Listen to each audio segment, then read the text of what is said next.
The thoroughbred is a magnificent animal, bred for speed, bred to compete, the sport of kings. Wow, West Coast has it by 6. It's the all-new Let's Go Racing from Parks Casino and Racetrack. It's action-packed and fun for the entire family. 3 of them are right together with 1 furlong to go. Let's Go Racing is brought to you by the Pennsylvania Thoroughbred Horsemen's Association. It's fun to see them run. Welcome to Let's Go Racing. I'm Danny Gibson, here joining you with Dick Girardi. We're coming to you from Parks Racing, bringing you all the latest in horse racing and news from around the country. On today's show, Commissioner Tom Ellis joins us to discuss the actions taken to oppose Governor Wolf's raid on the Racehorse Development Fund. Also, USA horses take their shot in the $20 million Saudi Cup, and 3-year-olds run in the $1 million Rebel, and the fillies in the Honeybee with some thrilling finishes at Oaklawn Park. It was a really exciting week in horse racing. It really was. We got another one coming up this weekend. Danny, we're getting closer to that first Saturday in May. We certainly are, and I was down at Tampa Bay Downs. I had a fabulous time. What a lovely racetrack. Yeah, I've never been. Want to go there. One of these years, I'll get there. Everything was great. I was a little bummed I didn't see the alligator in the infield. I looked for him all week, but other than that, I had a fabulous time. What is that? He didn't know you were there? Exactly. Well, it's time to get to our local race of the week here at Parks. It's Monday's 9th race, a stacked $15,000 claiming race with a field of 9 going the 5.5 furlongs for the $25,000 purse. Our post-time favorite is the number 8, T.O. Will, 3-5 for trainer Phil Aristone. Yeah, nice claim for Phil here. Won right off the claim and won impressively with a big 78 fire fee. Now we have 2 co-choices for 5-1 second choice. Let's talk on Float On. He's the number 6 for trainer Ron Dandy. Yeah, Float On. Ron Dandy, of course, has had a marvelous long career, not just here, but obviously up in New England before that. Yeah, and we did have 2 scratches, the 3 and the 4, but here's the call from the local race of the week with track announcer Chris Griffin.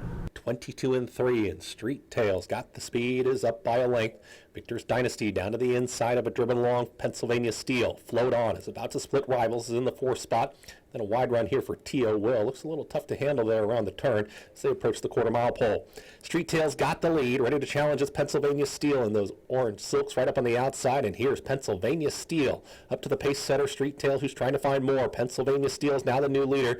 Then Street Tail down to the inside. Float On is trying to rally on as well. From the back, launching here is T.O. Will and Little Harbor. Pennsylvania Steel is in front. Float On is making up late ground. Here comes Float On. Pennsylvania Steel, Float On. Pennsylvania Steel, Float On. Well, Float On getting the win in those final strides. And I talked to jockey Edwin Rivera. He knew he had the win, even though they were looking at that photo. He knew better than me. That wasn't what I saw when I first watched it, but good for him. He won it. Well, it's time for us to head to our first break. But when we come back, Commissioner Tom Ellis will be joining us. Stick around. Let's Go Racing. We'll be right back. Specifically signed by the governor saying that this is not state money. Racehorses are pampered, treated with care, and loved. Nothing is more important than their health and their safety. We do right by them, and they do right by us. the hard-working folks Who proudly earn our living. In Pennsylvania's horse racing, and breeding industries. Horse racing is a lot of fun. but it's so much more. It provides tens of thousands of jobs Jobs and billions in economic impact each year. all across the Commonwealth. Horse racing in Pennsylvania, it's a winner. Here in Pennsylvania, we're proud of our breeding program, the best in North America. But we're also proud to be leaders in this industry. The PA Horse Breeders Association is funding cutting-edge research at Penn Vet to detect gene doping in thoroughbreds. And we endorsed the SAFE Act to help end the slaughter of American horses. Plus, we're pleased to support the aftercare programs set up by our horsemen's groups. Just a few of the reasons why you should join us in Pennsylvania, the premier place to breed and race. If you want action and you want it now, you got to get the new Parks Racing mobile app. Wager and watch thoroughbred and harness racing from around the world. With the Parks Racing mobile app, it's easy to open and fund your account. Then place your wagers and cheer on your horse as they thunder down the stretch. With the Parks Racing mobile app, you'll easily make withdrawal requests, view the previous day's replays and results. Plus, open any new account now and you'll be automatically enrolled in a Parks Rewards program. The more you wager, the more you earn. Get the new Parks Racing mobile app and get in on the action. Welcome back to Let's Go Racing, and happy to have Commissioner Tom Ellis joining us. For the third straight year, our governor has tried to institute the Nellie Bly program, essentially raiding the Racehorse Development Fund. You submitted a resolution for this. Can you tell us a little bit about that? I think this is the third time I've done this resolution. Basically, we applaud the governor's efforts to assist on educational debt in the Commonwealth, but he has to understand that this money should not be pitted against education.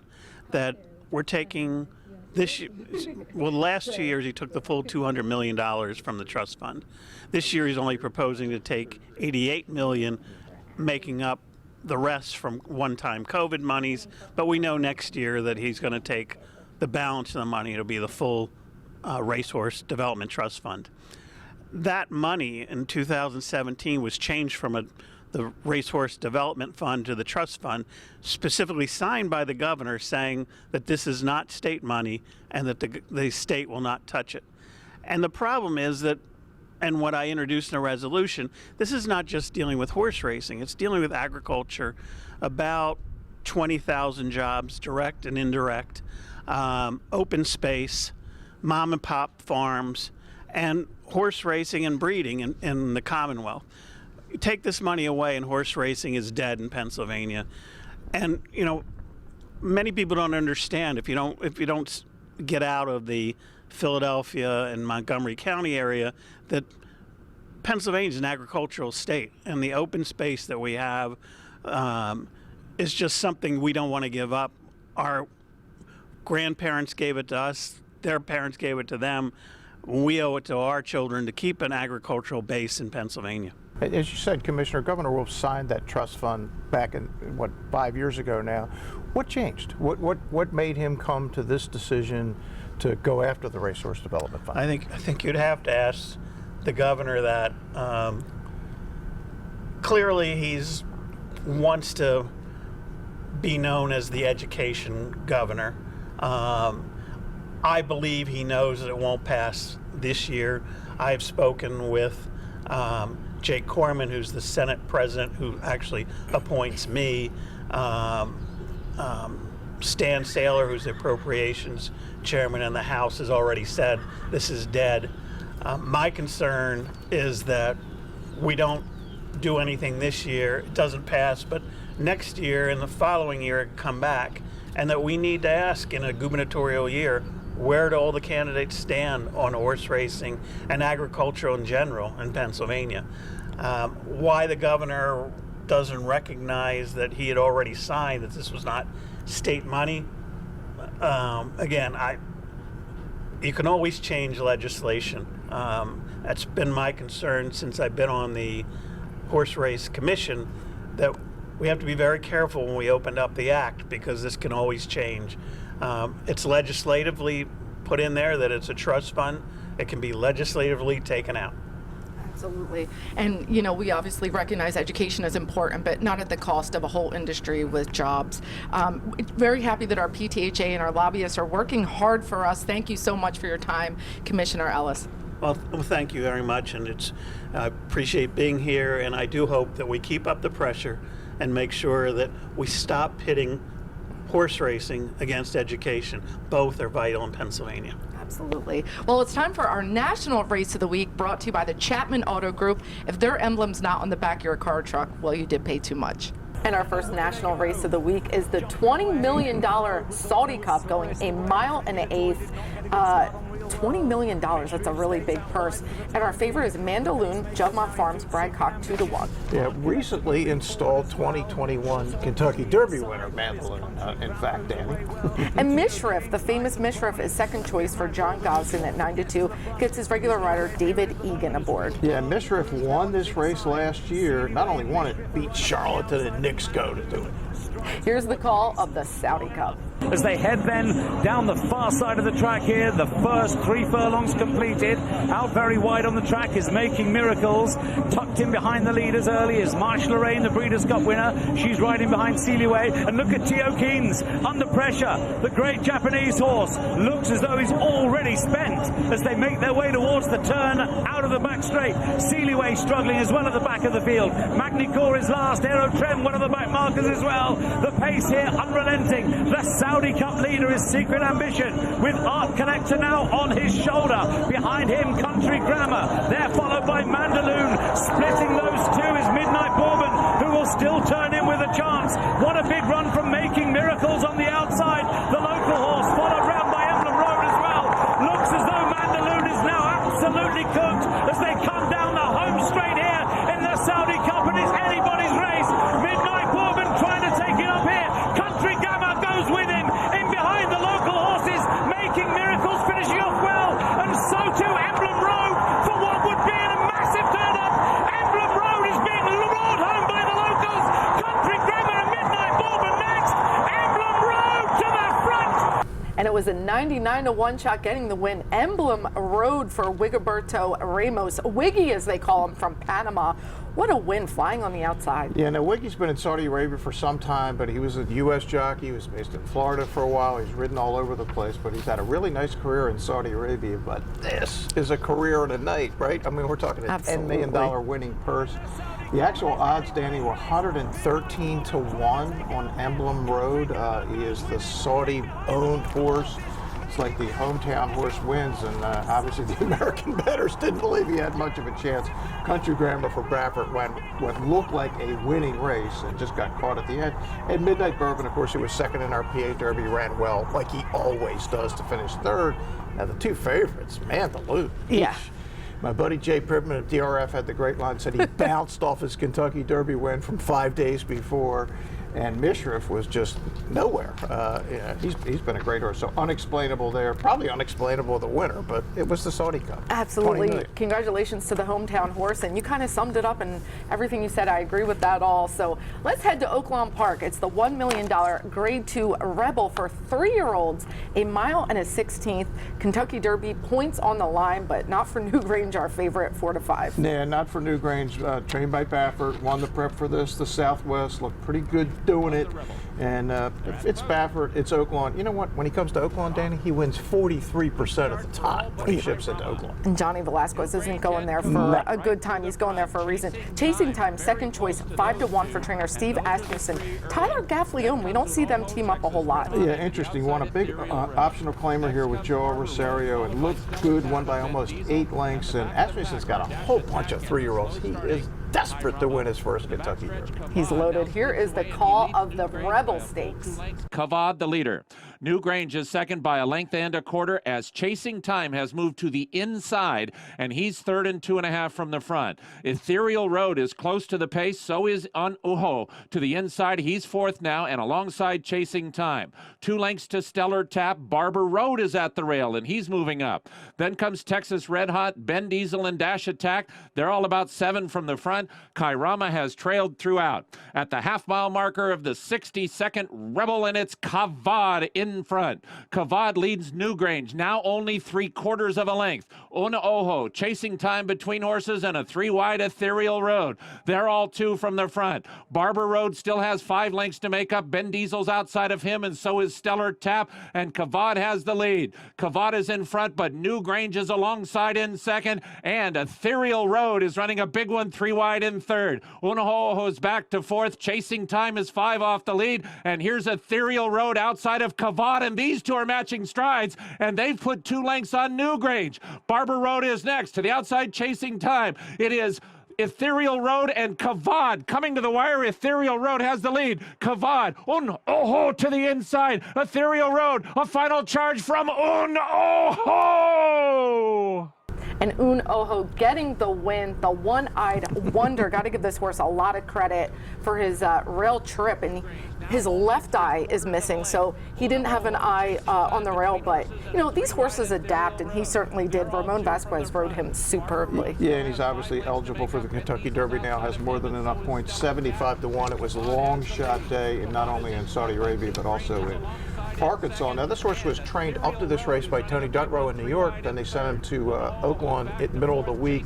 And then Ricky Corville, who had trained him before, was the trainer of record. It'd be interesting to see what they do now. Will they stay for the Arkansas Derby? Or will they come back to New York for the Wood Memorial? But this horse is already in the Kentucky Derby because he's got enough points. Absolutely. I know they were saying that the 2 turns was where they really wanted to be. And, you know, looking back at this race, he really had a good ground-saving trip.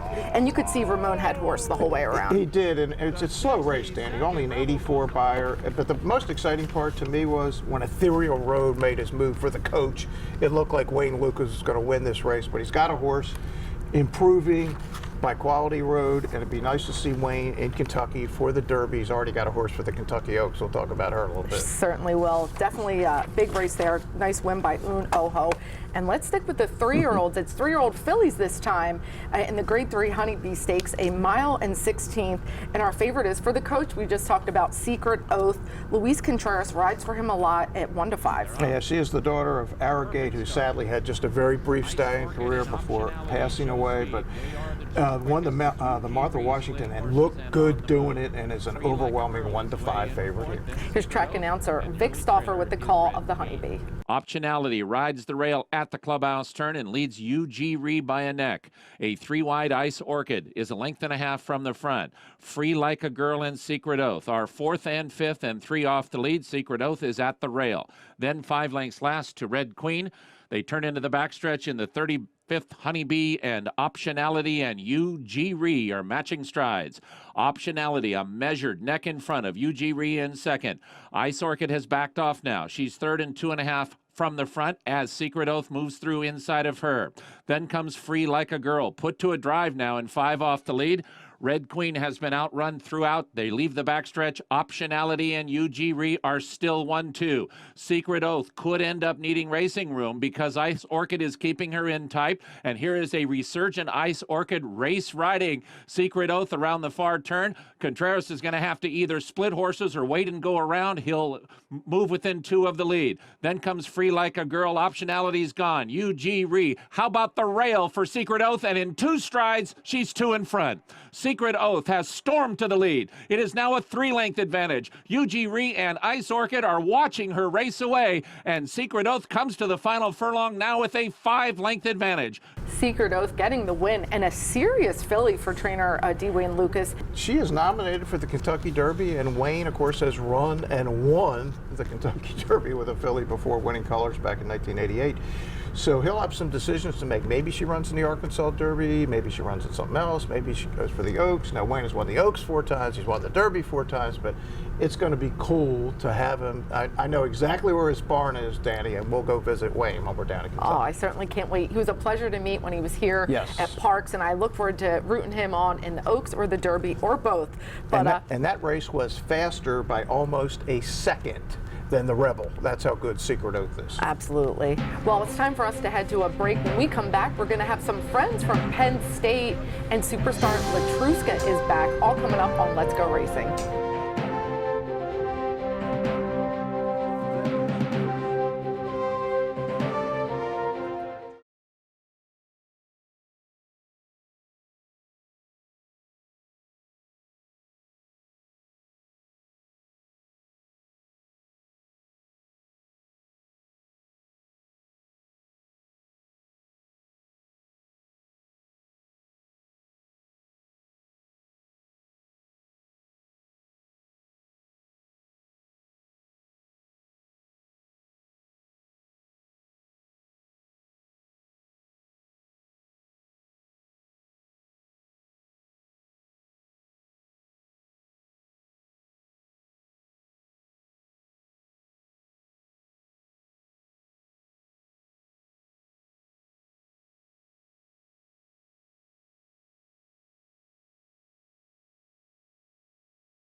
Welcome back to Let's Go Racing. Recently, our friends from Pennsylvania Horse Racing Association invited some students from Penn State University to visit Penn National Racetrack. The students were from many different courses of study. They toured the backstretch and paid a visit to a stud farm with several speakers along the way discussing the many jobs in the equine industry. Here's more on the big day. The goal for the students today is to understand the Pennsylvania racing industry, both from the track perspective and from a farm perspective. This is in preparation for an upcoming trip we have to Ireland, where we'll be looking at the Irish racing industry. And so we want to make sure our students understand what our home state and home country is like in terms of thoroughbred racing, so that they can have hopefully good discussions over in Ireland about thoroughbred racing. We've kind of learned about the behind the scenes to the racing industry and what goes into breeding and caring for all of the horses that are being used, and like the economic impact and how much money is actually going into keeping these racehorses cared for and making sure that everyone is safe and healthy. I'm a thoroughbred girl at heart, so this really hits home, and just kind of seeing the backside of a lot of where my personal horse came from and all the industry has to offer. I think this is fantastic. My kids told me I probably should have been a teacher. I enjoy what I do. I practiced. I've been in the racing commission. I work for the association, and it's great. And I get pretty excited when I get the opportunity to talk to these kids to explain to them how great this sport is. That was great that they got to see that. And there's so many jobs that you could do in horse racing or in the equine industry. No question, Danny. It was cool that the Penn State students got to see it. Look, this is an original land-grant university. Great history and agriculture up at that school. So yeah, nice to see those students getting to see what this business is all about. Absolutely. Well, it's time for our Jockey and Trainer of the Week, brought to you by Turning for Home, our racehorse retirement program right here at Parks Racing. And, you know, we have to give our Jockey of the Week to Ruben Silvera. Ruben Silvera, has he done well here lately? Not only did he take our leading title last year, he is in the lead again. Sylvester took us slightly, but he passed him. He's just having 3 win days like they're nothing. That gets you the lead. 3 Absolutely. wins every day. And he's doing it for different trainers, which I think just makes it so really it's not awesome. just Jamie Ness? Exactly. Is Jamie still winning races? He certainly is. And our trainer of the week is Mike Catalano Jr. Mike had Empress Irene win on Monday, a Pennsylvania bred. They had 3 wins in a row. That's not easy to do. Happy for them. Congratulations. Well, it's time for a race recap. We're going to head right to Gulfstream Park. The Grade 3 Royal Delta going 1 mile and 16th, $150,000 on the line. And Latruska's back. She hasn't been seen since the Breeders' Cup debacle. Remember, she got caught up in that crazy pace out there. So put a line through that race. Her other races have been sensational, Danny. About 17 of 23 lifetime. She's loose on the lead. There is no chance they're catching her. I mean, she was just eased up through the stretch by Jose Ortiz. Latruska is back, and back in a big way. And trainer Fausto Gutierrez said fewer races this year, maybe like 6 all told, and obviously trying to end up in the Breeders' Cup. Just a 6-year-old mare that you could tell loves what she does. I love watching her ears. You know, she's just cool. Having a great time, waiting for Jose to tell her to go, and happy to see her back. Look forward to her moving forward. And we're going to head to Aqueduct. It was the Stymie Stakes, $125,000 going the 1-turn mile. And it's kind of all about the number 1 horse here. It is. Green Light goes the 1-2 favorite and loose on the lead, but the 5, Milton the Monster, John Service, Frankie Pennington, comes off that gigantic win here at Parks back on the 17th of January, is chasing all the way, thinking, is Milton going to ever go by the favorite? No, but keeps running to the wire. But Green Light Go is gone, wins the thing by 3 at the end, and Milton has to settle for 3rd. Absolutely. Green Light Go kind of hugging the rail there, but our buddy with Milton was giving him a good chase, that's for sure. Well, let's head back out to Saudi Arabia. It was the Saudi Derby Grade 3. It's a 1-turn mile, $2 million, and Baffert sent out a serious racehorse in Pinehurst. Yeah, Pinehurst is loose on the lead. Stop me if you've heard that before, but he is the speed coming out of a 7-furlong race, the San Vicente. And it looks like maybe he's starting to get a little tired here in the stretch, Danny. Maybe he is, but they're not going to catch him. 2 Japanese horses, and it was a Japanese day in Saudi. Japanese horses won 4 undercard races, same jockey and all of them, 4 different trainers. Great day for Japan, but even a better day for Pinehurst. Absolutely, and I'm learning a lot about the Japanese racehorses now that we're seeing more of them in these international races, and they really put a lot of into it. And they do some different training tactics that I really like. And I think the horses really like too. A lot of walking and interesting things. Clearly they know what they're doing. 2 Breeders' Cup wins, first time ever there, and now 4 in the Saudi undercard. I mean, seriously? Yeah. Look out for the Japanese. They're serious contenders that we saw at the Breeders' Cup. Well, it's time for Eye on Racing. It is a big Saturday in horse racing. Lots going on. We have the Grade 3 Gotham and the Grade 3 Tom Fool Aqueduct. And lots going on for 3-year-olds. Yeah, the 3-year-olds. Big day at Santa Anita with the San Felipe, and at Gulfstream Park with the Fountain of Youth. And both races have been drawn as we're talking. Now, Mo Donegal would probably be the favorite in the Fountain of Youth. I'm not 100% sure they're going to go. They didn't like the post draw at 12. A Rattle and Roll for Kenny McPeak. In Due Time for is a solid contender in there. Emmanuel, remember him? He's 2 for 2 for Todd Pletcher. And out in California, Richard Mandela with Forbidden Kingdom, the American Pharaoh, was so impressive winning the San Vicente. And we have Y Paul White, Danny, in the Santa Anita Handicap, now trained by your boy. Yep.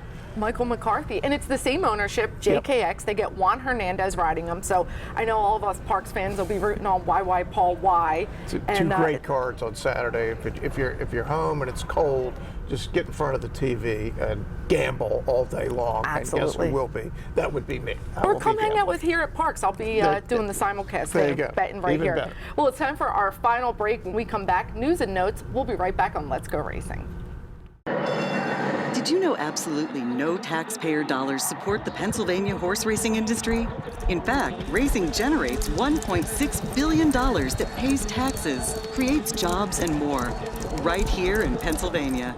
If you want action and you want it now, you got to get the new Parks Racing mobile app. Wager and watch thoroughbred and harness racing from around the world. With the Parks Racing mobile app, it's easy to open and fund your account. Then place your wagers and cheer on your horse as they thunder down the stretch. With the Parks Racing mobile app, you'll easily make withdrawal requests, view the previous day's replays and results. Plus, open any new account now and you'll be automatically enrolled in a Parks Rewards program. The more you wager, the more you earn. Get the new Parks Racing mobile app and get in on the action. The sport of kings, huh? Well, there's no royalty around here, except for these guys. You know, Pennsylvania's a great place for horse racing, and it keeps getting better. Why? Well, how about 23,000 jobs? How about a $4 billion economic impact all across the Commonwealth? It's a really cool sport, and it helps make our state an awesome place to live and work. Horse racing in Pennsylvania, it's a winner.